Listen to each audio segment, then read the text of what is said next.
No, ain't no party like a Diddy party, so. Hey, yo, they asking for Bronny. They asking for Bronny. Come in, man. Oh, my God. What is up, YouTube? Welcome back to the channel. It's your boy Goods, XY, Big Z. We back in the building, man. You already know what it is. Listen, man, we've been talking about this Diddy thing. This Diddy thing has been all over the circuit, man. Everybody's talking about what's going on with Diddy. There's all kind of speculation on what's going to happen to Diddy, how long he's going to go to jail for. There's things coming out every single day about it, man. And, you know, now the biggest story is the conditions of the jail he's in. Everybody's saying that it's a tough jail for him to be in. And, you know, like I told you in the last video, it's going to be hard for people to sympathize with Diddy. And if the lawyers are trying to appeal to sympathy, that is just not going to work. Everybody's going to go back to that video of him and Cassie, and there's no way that you can gain sympathy. This is interesting. I saw a video where a lawyer explains what is really happening behind the scenes of Diddy's arrest, which could potentially lead to life in prison. Let's take a look at it. I'm going to tell you the craziest thing about Diddy being locked up right now, facing mandatory minimums, the possibility of life in federal prison. Go read the transcript from the bond hearing and listen to what the defense says they believe is the start of the feds looking into P. Diddy. See, the defense says, my read of it, many months ago, a woman approaches Diddy and says, hey, this is through lawyers, we're going to be releasing a tell-all book about this woman's experience with Diddy over all the years, and it's going to make you look like a monster. And if you don't want that book to get out there, you can buy the exclusive rights to it for $30 million. Catch and kill this book. Diddy's team says no. Woman comes back with a lawyer. We're going to file a civil lawsuit against you because it's not just stuff that makes for good print. These are civil claims that we can bring and we can win millions of dollars. Diddy's team says, okay, bring the lawsuit. They bring the lawsuit, and within like hours, it's settled for, surprise, surprise, $30 million. Now, if you don't know, this person that he's referring to, this is basically Cassie's situation. After those things happened, a line of people came with stories to get their check too. Hey, if she got 30 mil, what can I get off this guy? I was there, I saw this, I heard that. And that then led to a federal investigation. So Cassie, if you don't recall, she ended up getting that $30 million settlement, right? And part of that, what they were saying is that Cassie's team basically came to him about this book that was going to be released that was going to make him look like a monster.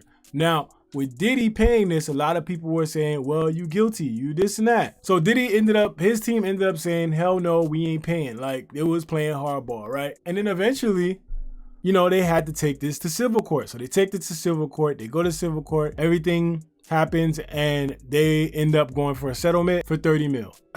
Now, the easiest part would have been to just pay the settlement. Now, had Diddy had paid the settlement, things would have probably never been this way. We probably would have never been hearing anything about it. And it's interesting what this lawyer is trying to point to, the reason why all this stuff is coming up. So let's continue. See, people think, oh, somebody's out to get him. He pissed off the wrong person. It's the alcohol company that, nah. You guys got to understand that there's prosecutors out there who want big, sexy cases.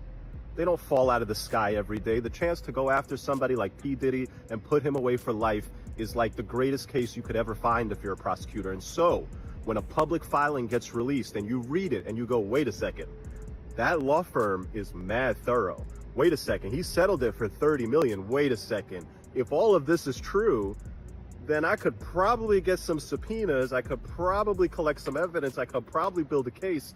They start doing it, they raid, a couple months later, they indict.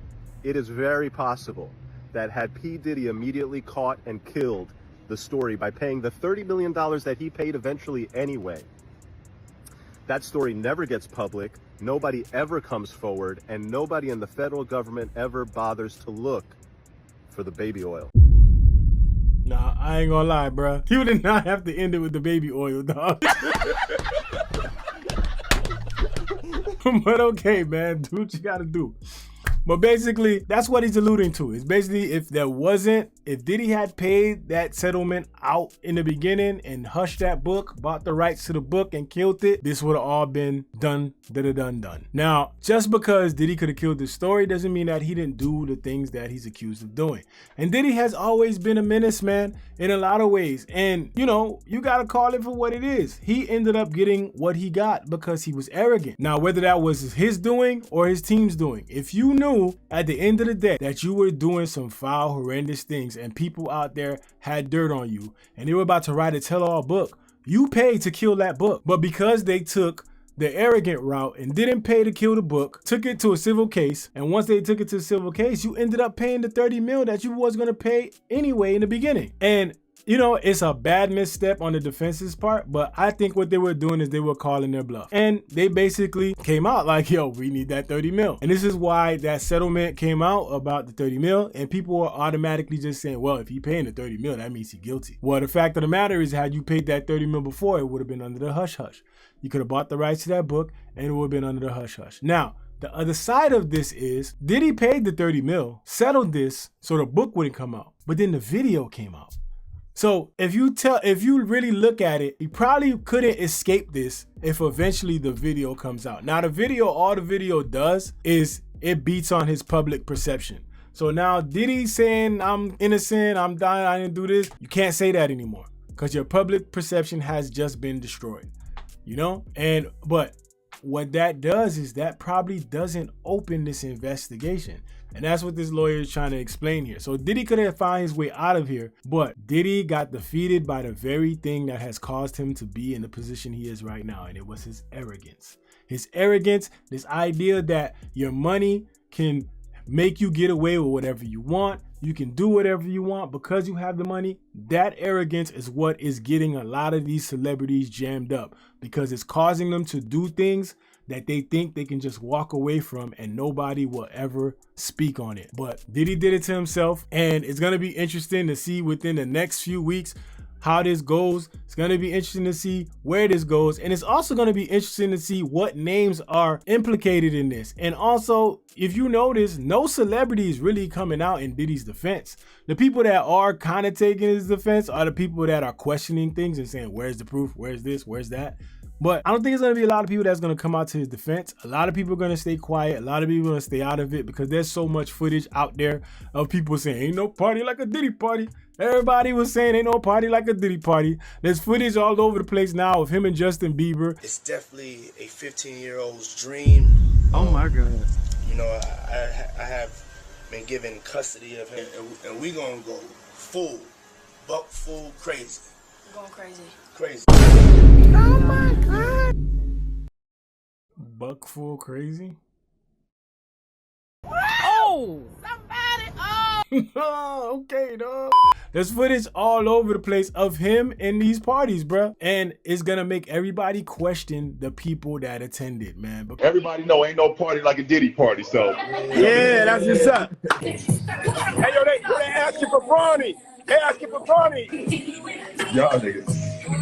These niggas is too cool. Come here, man. Oh my God. Because Diddy always talked about this party. Every celebrity he talked about it was like, why we don't hang out no more? Daddy, I like when you scrambling and scraping for shit. No, I like that. Why won't you party with me for your birthday, man? Yeah, we. Damn. Hell, You know, I'm a type of nigga, I like variety, man. I like people that's unpredictable. You know what I'm saying? I like different personalities. You ain't been calling me and hanging out the way we used to hang out. Well, I mean, you haven't. Diddy right now is in a crazy position, especially him being in that facility. You know, if the conditions are really bad, like this is nothing compared to the mansions that he's lived in. This is nothing compared to the luxury life he's been living. But people are distancing themselves and trying not to get involved. Let me know how you feel about this. Let me know how you feel about the lawyer's assessment of this case. Do y'all think there was a way for Diddy to avoid this whole thing in the beginning?